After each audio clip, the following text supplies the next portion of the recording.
Le soleil se couchait doucement sur le royaume d'Aurélia, baignant les tours dorées du palais dans une lumière crépusculaire. Les jardins royaux, soigneusement entretenus, bruissaient sous la douce brise du soir. Mais malgré la beauté de ce décor enchanteur, quelque chose tracassait la princesse Aurore, fille unique du roi. Depuis plusieurs mois, la princesse ne trouvait plus le sommeil. Chaque nuit, elle se retournait dans son lit, ses pensées envahies par des images étranges et confuses qui la laissaient épuisée au matin. Ses yeux, autrefois brillants comme des étoiles, étaient maintenant ternes et cernés de fatigue. Un soir, après un autre jour passé à chercher en vain une solution pour aider sa fille, le roi s'assit dans ses appartements privés, son esprit tourmenté. Le silence de la nuit était pesant, et seul le tic-tac d'une horloge ancienne accompagnait ses pensées. Il se rappela alors qu'il avait entendu parler d'un artisan japonais capable de créer des matelas magiques, des matelas si doux et enchanteurs qu'il plongeait quiconque s'y allongeait dans un sommeil immédiat et paisible.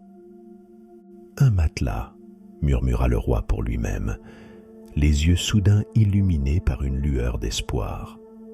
Peut-être qu'un matelas exceptionnel, confectionné avec soin et magie, pourrait enfin apporter à sa fille le sommeil qu'elle méritait tant. Le lendemain, à l'aube, le roi convoqua Yuto, le plus célèbre des artisans du royaume, connu pour son savoir-faire incomparable.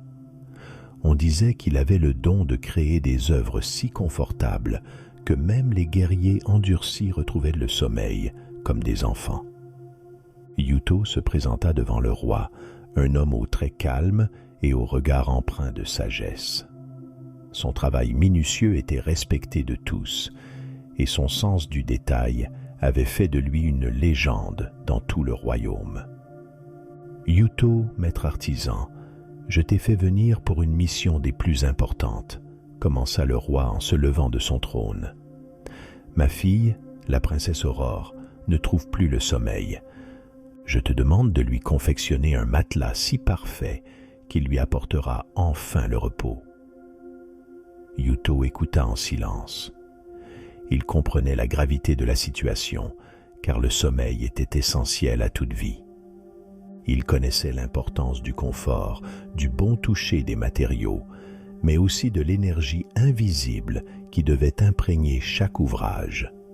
Un matelas ordinaire ne suffirait pas pour de telles insomnies. « Votre Majesté, » répondit doucement Yuto après un long moment de réflexion, « je me lance avec honneur dans cette quête. Cependant, sachez que pour fabriquer un matelas capable de plonger votre fille dans un sommeil paisible, je devrais partir en quête de matériaux rares et magiques.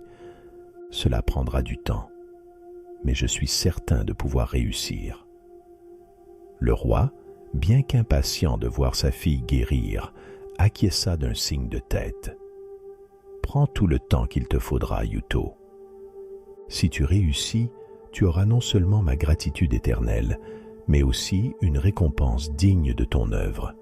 Va et apporte à ma fille la sérénité qu'elle mérite. » Yuto s'inclina respectueusement et quitta la salle du trône. Tandis qu'il descendait les vastes couloirs du palais, son esprit était déjà en ébullition. Il savait que les matériaux classiques ne suffiraient pas. Pour un matelas capable de réconcilier une princesse avec ses rêves, il aurait besoin de trouver des éléments imprégnés de magie naturelle, des matériaux rares qui contiendraient la douceur et la quiétude de la nature elle-même. Il décida de commencer par les légendaires nuages cotonneux des montagnes de brume.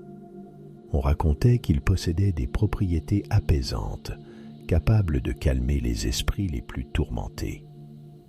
Leur toucher, comparable à celui d'une soie divine, serait parfait pour envelopper la princesse dans un cocon de tranquillité.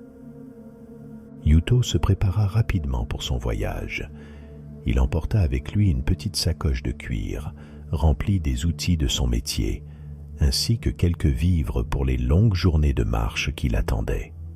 Les montagnes de brume étaient éloignées, mais il savait que la récompense en vaudrait l'effort.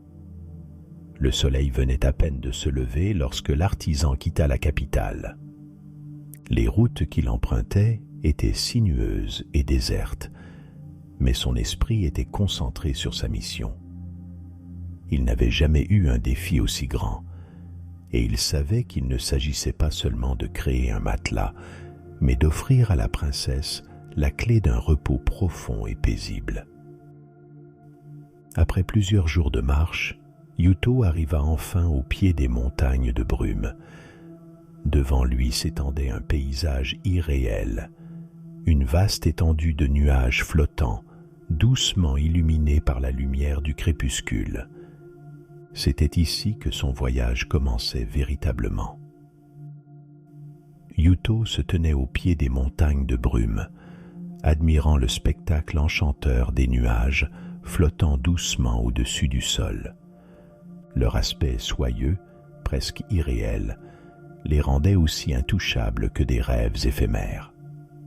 Le crépuscule projetait une lumière douce et dorée sur ce tapis vaporeux, créant une atmosphère apaisante. C'était là que résidait la première clé de sa quête. Mais ces nuages légendaires n'étaient pas faciles à atteindre. Selon les récits que Yuto avait entendus, ils flottaient toujours hors de portée, emportés par les courants d'air. Seuls ceux qui possédaient une profonde compréhension de la nature et un cœur pur pouvaient espérer capturer leur essence. Yuto savait qu'il devait être patient. Il s'installa près d'un petit bosquet aux abords des montagnes et observa attentivement les nuages. Ils montaient et descendaient comme s'ils respiraient, changeant constamment de forme. Ils semblaient presque vivants, bougeant avec une lenteur gracieuse. Après plusieurs heures d'observation, Yuto comprit que les nuages suivaient une sorte de rythme, influencé par la température et les vents subtils des montagnes. Le lendemain matin, déterminé à saisir cette chance, il se mit à gravir les flancs escarpés des montagnes.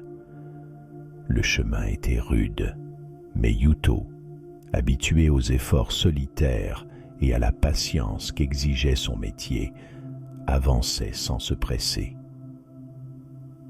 Le silence était total, à l'exception du souffle du vent qui caressait les parois rocheuses. Plus il montait, plus l'air devenait frais, et bientôt, il se retrouva entouré d'une fine brume qui recouvrait tout. Après plusieurs heures de marche, Yuto atteignit un plateau baigné de lumière argentée. Devant lui, un spectacle saisissant l'attendait. Un véritable océan de nuages flottait à quelques mètres du sol, formant un lit vaporeux qui semblait presque palpable. C'était l'endroit exact dont parlaient les légendes. Il s'agenouilla doucement, ses doigts frôlant l'air, juste au-dessus du sol.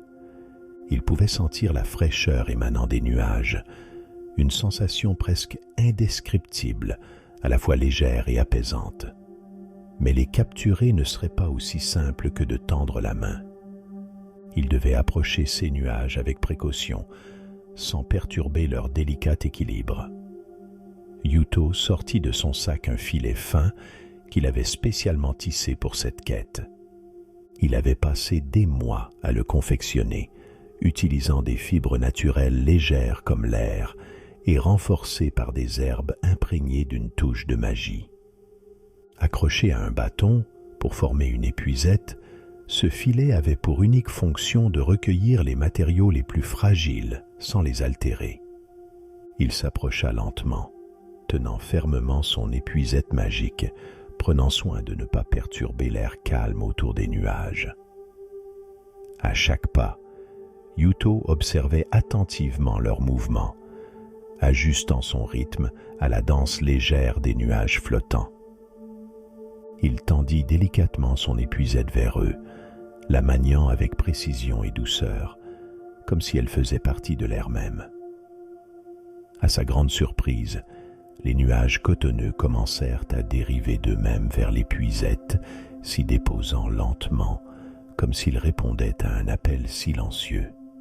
Les nuages glissaient dans l'épuisette avec une fluidité incroyable, formant des amas doux et légers, semblables à de la soie immatérielle.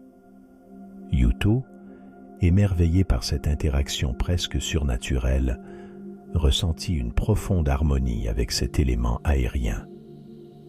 Il resta immobile, la main ferme sur l'épuisette, jusqu'à ce que son filet soit rempli de ces morceaux de nuages éthérés, flottants et translucides, prêts à être utilisés pour sa création magique. Après avoir capturé suffisamment de nuages pour confectionner le matelas, Yuto noua soigneusement le filet et s'assit un instant pour contempler le paysage. Les nuages autour de lui avaient déjà repris leur danse lente, insaisissable.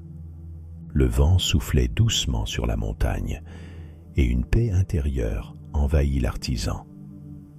Il comprit que ces nuages n'étaient pas seulement des éléments magiques. Ils étaient imprégnés de la sérénité des cieux, de la douceur des vents et de l'éternité des montagnes. Ils étaient la matérialisation d'un rêve paisible, l'essence même du repos que la princesse Aurore cherchait. Ces nuages seraient parfaits pour l'envelopper dans la quiétude. Yuto se leva doucement, son sac rempli de ce précieux butin. La première étape de sa quête était achevée, mais il savait que d'autres défis l'attendaient. Il descendit lentement la montagne, savourant le sentiment d'avoir accompli une part de sa mission. Pourtant, il restait encore 2 éléments à trouver. De retour à son atelier, Yuto commença à traiter les nuages capturés. Les nuages, aussi évanescents qu'ils paraissaient, avaient besoin d'être façonnés avec soin pour conserver leur douceur sans perdre leur forme. Il utilisa de délicates herbes apaisantes pour tisser les nuages entre eux, créant une étoffe d'une douceur incomparable. Cette étoffe serait la couche supérieure du matelas, celle qui serait en contact direct avec la peau de la princesse. Elle apporterait à Aurore une sensation de flottement, comme si elle dormait sur l'air lui-même. Mais Yuto savait que la quête n'était pas encore terminée. Il lui fallait d'autres matériaux pour compléter l'œuvre parfaite, des matériaux qui offriraient à la princesse non seulement du confort, mais aussi une connexion profonde avec les forces apaisantes de la nature. La prochaine étape l'emmènerait dans les forêts enchantées, où il espérait trouver la mousse chuchotante, réputée pour ses propriétés calmantes et son lien avec les murmures anciens de la terre. Ainsi, après avoir soigneusement rangé la couche de nuages qu'il avait fabriquée, Yuto se prépara pour la suite de son voyage. Il chargea à nouveau son sac et se mit en route, direction la forêt où de nouveaux défis l'attendaient. Ces bois légendaires, connus pour abriter des créatures mystiques et des secrets ancestraux, étaient aussi le seul endroit où l'on pouvait trouver la mousse chuchotante, un matériau rare, réputé pour ses propriétés apaisantes. La route menant à la forêt était longue, bordée de collines verdoyantes et de ruisseaux cristallins.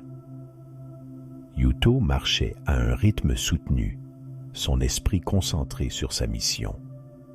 Il savait que la mousse qu'il recherchait ne se laissait pas cueillir par n'importe qui. Elle était protégée par les anciens esprits de la forêt, des êtres millénaires qui veillaient à ce que la nature reste en harmonie avec les mortels. Pour obtenir la mousse, il faudrait gagner leur confiance. Après plusieurs jours de marche, Yuto arriva enfin aux abords des forêts enchantées. L'atmosphère changea immédiatement. Les arbres ici étaient immenses, Leurs troncs épais et noueux s'élançaient vers le ciel, formant une canopée si dense que la lumière du soleil ne pénétrait que par endroits. Le vent, autrefois vif et frais, était ici doux et portait avec lui des murmures à peine audibles, comme des voix anciennes chuchotant des histoires oubliées. Yuto se sentit immédiatement observé, comme si la forêt elle-même avait conscience de sa présence. Mais loin d'être effrayé, il marcha avec respect, sachant que ces terres étaient sacrées. Il n'était pas là pour prendre sans donner en retour. La sagesse qu'il avait acquise en travaillant avec des matériaux naturels lui avait appris l'importance de l'équilibre et du respect des forces invisibles qui peuplent le monde. En s'enfonçant plus profondément dans les bois, Yuto se rappela une vieille légende que lui avait racontée un ancien maître lorsqu'il était jeune. Il disait que la mousse chuchotante pouvait capturer les rêves de la terre et les transmettre à ceux qui dormaient dessus. Yuto continua à marcher jusqu'à ce que le jour commence à décliner, projetant des ombres longues et sinueuses sur le sol tapissé de feuilles. Il savait que bientôt, la forêt entrerait dans une sorte de sommeil, où tout serait encore plus mystérieux. Il décida de faire une pause dans une petite clairière où une source claire coulait doucement. Il s'assit et ferma les yeux, écoutant les bruits de la forêt qui l'entourait. Alors qu'il se laissait envahir par le silence apaisant des lieux, une voix douce mais ancienne, semblant provenir de toutes les directions à la fois, murmura « Qui es-tu, étranger, pour venir troubler la paix de la forêt ?» Yuto ouvrit les yeux, mais il ne vit personne.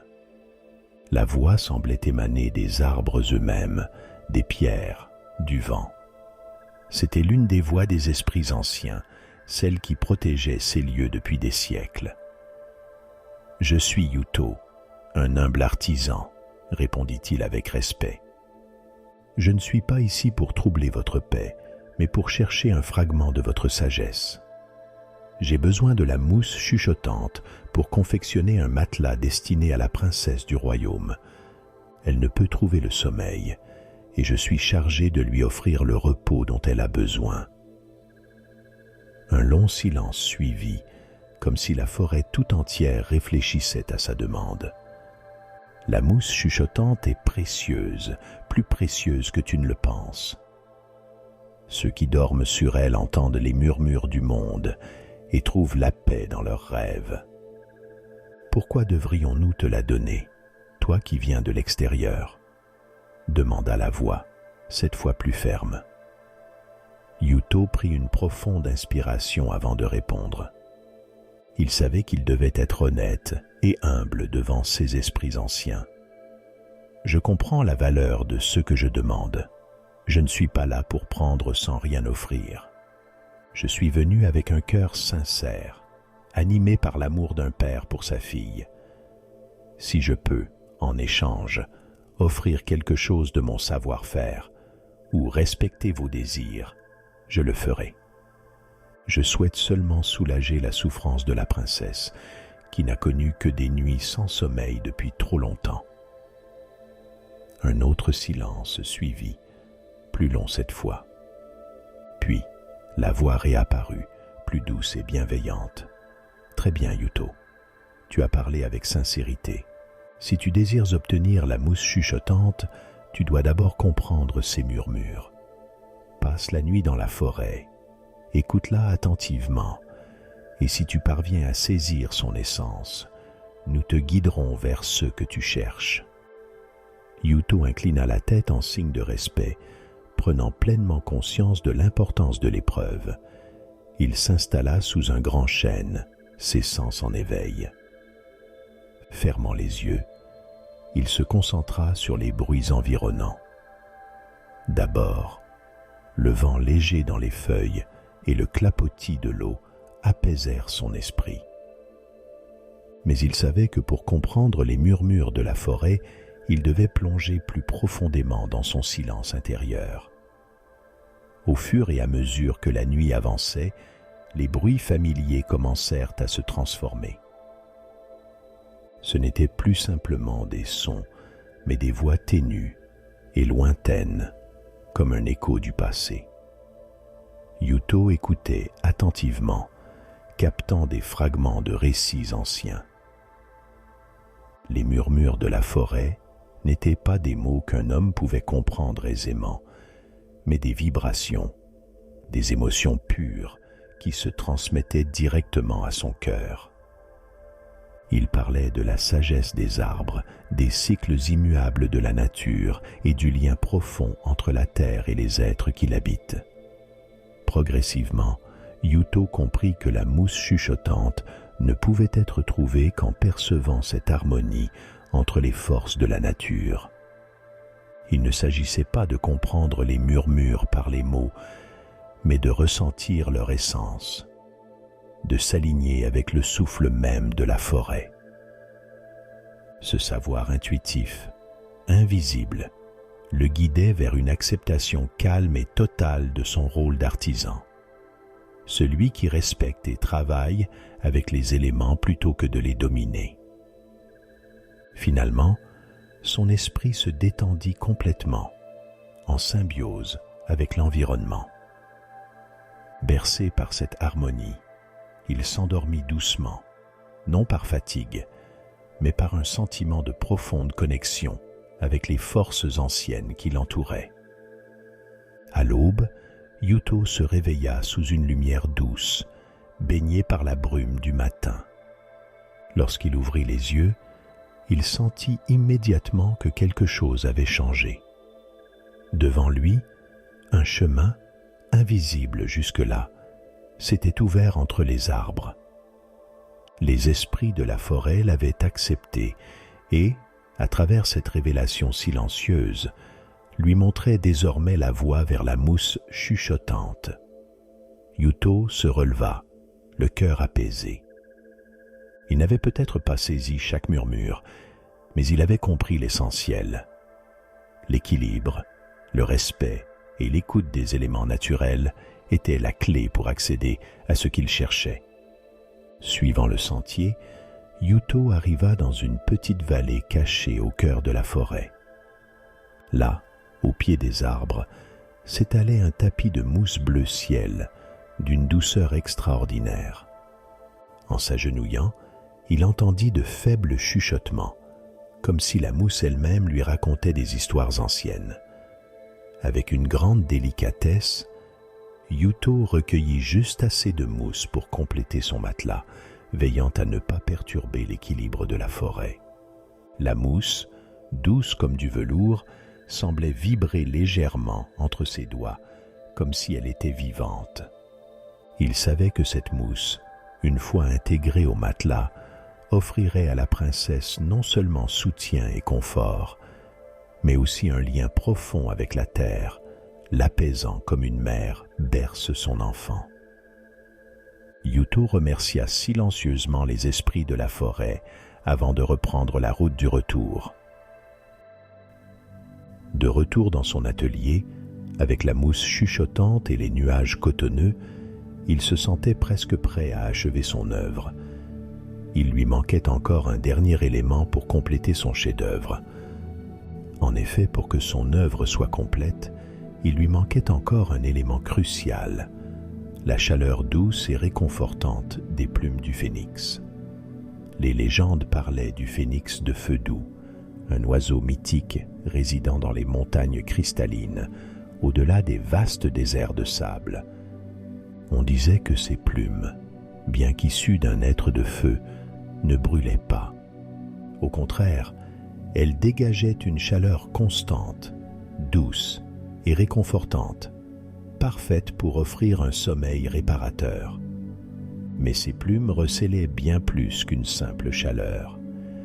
Elles portaient en elles une part de l'esprit du phénix, sa force vitale et l'écho de son âme éternelle.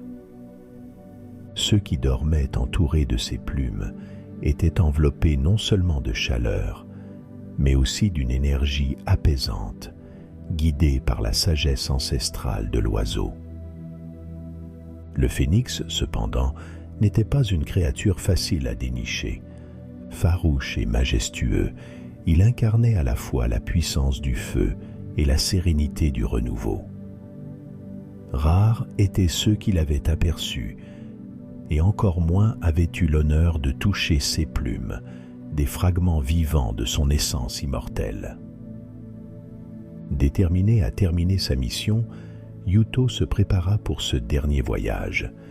Il savait que ce serait l'épreuve la plus difficile, car il s'agissait d'affronter non seulement un long et périlleux voyage, mais aussi une créature dont la puissance était redoutée. Après avoir ajusté son sac et pris quelques provisions, Yuto prit la route vers le sud, là où s'étendait le vaste désert de cendres, un endroit aride et brûlant, réputé pour ses tempêtes de sable et ses températures extrêmes. Au-delà de ce désert se dressaient les montagnes de cristal, la demeure du phénix. Les jours passèrent lentement dans le désert. Yuto marchait sous un soleil de plomb, le vent chargé de sable fouettant son visage. Chaque pas semblait plus lourd que le précédent, mais sa détermination ne faiblissait pas. Il savait que, pour la princesse, chaque nuit sans sommeil la rapprochait d'un mal irréversible. Cette pensée lui donnait la force d'avancer, malgré la chaleur étouffante et le paysage monotone qui s'étendait à perte de vue. Après plusieurs jours de marche, Yuto commença à apercevoir au loin les montagnes de cristal qui brillaient d'une lumière étrange sous les derniers rayons du soleil. Les montagnes étaient si hautes qu'elles semblaient percer les nuages. À leur sommet, une lueur incandescente semblait danser, comme une étoile en perpétuel mouvement. C'était là que le phénix résidait, une créature dont la légende avait traversé les âges. La nuit venue, Yuto installa un campement sommaire à l'ombre d'un rocher. Il se reposa un instant, observant la lumière douce des étoiles et écoutant le silence lourd du désert. Mais même dans cette solitude, il sentit une présence, comme si le phénix veillait déjà sur lui, l'observant de loin. Le lendemain, au lever du jour, il atteignit enfin les flancs escarpés des montagnes de cristal. L'air était plus frais, mais une étrange chaleur persistait, provenant probablement du sommet. Yuto s'engagea sur le chemin sinueux menant au sommet, gravissant les pentes de cristal qui scintillaient à chaque pas. Après des heures d'ascension, Yuto atteignit enfin une vaste plateforme naturelle près du sommet des montagnes cristallines. Là, au milieu de cette étendue étincelante, se trouvait un immense nid tissé de branches d'or et de cendres incandescentes. Une douce chaleur, à la fois réconfortante et puissante, s'en dégageait. Par un coup de chance rare, Yuto aperçut le phénix de feu doux, perché sur une roche non loin du nid. Trouver l'oiseau à son premier passage était une chance inouïe, car on racontait que le phénix, insaisissable, apparaissait rarement ainsi à ceux qui le cherchaient. Le phénix était encore plus majestueux que dans les récits. Son plumage était d'un rouge ardent, presque liquide, comme s'il avait été forgé dans les flammes elles-mêmes. Ses yeux brillaient d'un éclat doré, empli d'une sagesse ancienne, et malgré sa taille imposante, il dégageait une impression de sérénité, comme une flamme stable et rassurante. Yuto s'approcha avec précaution, le cœur battant.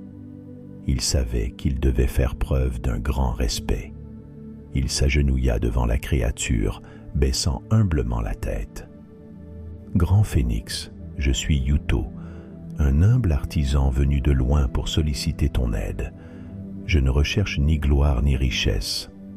Ma quête est simple. Je dois offrir à une princesse un sommeil paisible, et pour cela, j'ai besoin de quelques de tes plumes, réputées pour leur chaleur douce et réconfortante, idéale pour garnir un matelas digne d'elle. » Le phénix, majestueux et silencieux, inclina légèrement la tête, ses yeux brillants d'une intelligence ancienne. Il resta immobile un long moment, ses ailes repliées contre son corps incandescent, observant Yuto. Puis, dans un battement d'ailes gracieux, il s'éleva légèrement dans les airs, dévoilant son nid fait de branches dorées et de cendres chaudes. Là, au fond du nid, plusieurs plumes dorées, tombées naturellement lors de la mue de l'oiseau, reposaient. Yuto comprit qu'il n'aurait pas à prendre ces plumes, mais qu'elles lui étaient offertes. Avec une grande révérence, il s'approcha lentement du nid, ses gestes mesurés pour ne pas troubler la tranquillité de la créature. Les plumes émettaient une douce lumière dorée, semblable aux rayons du soleil à l'aube, et dégageaient une chaleur apaisante. Il ramassa délicatement plusieurs d'entre elles, suffisamment pour garnir le matelas qu'il confectionnerait. Le phénix atterrit doucement non loin, fixant Yuto d'un regard bienveillant. « Ces plumes portent une part de mon feu éternel », murmura une voix profonde, résonnant dans l'esprit de Yuto. « Elles apporteront à la princesse la chaleur et la paix dont elle a besoin pour plonger dans des rêves sereins. » Yuto s'inclina profondément, touché par la sagesse et la générosité du phénix. « Merci, noble phénix. Je jure de traiter ces plumes avec le plus grand respect. Grâce à toi, la princesse connaîtra enfin la paix et le repos qu'elle mérite. » Avec les plumes dorées en main, Yuto quitta les montagnes, sentant un immense soulagement. Sa quête approchait de sa fin, et il possédait désormais tous les éléments nécessaires pour achever le matelas parfait.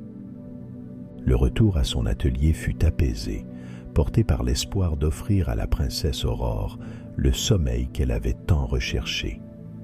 De retour chez lui, Yuto s'attela immédiatement à la tâche.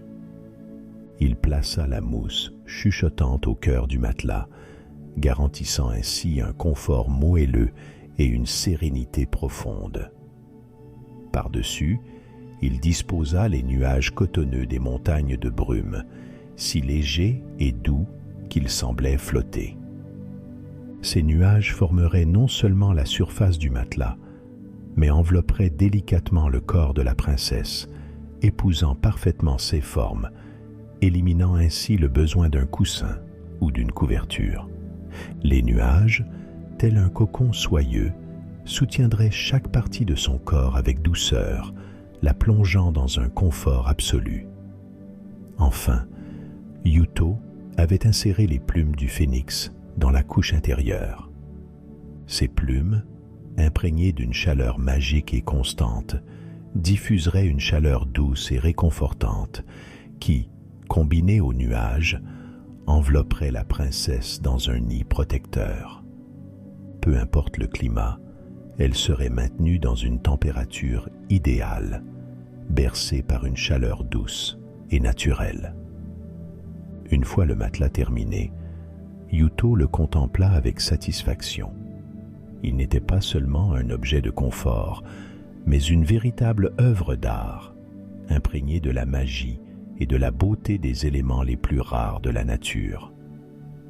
Yuto savait que ce matelas apporterait plus qu'un simple sommeil à la princesse.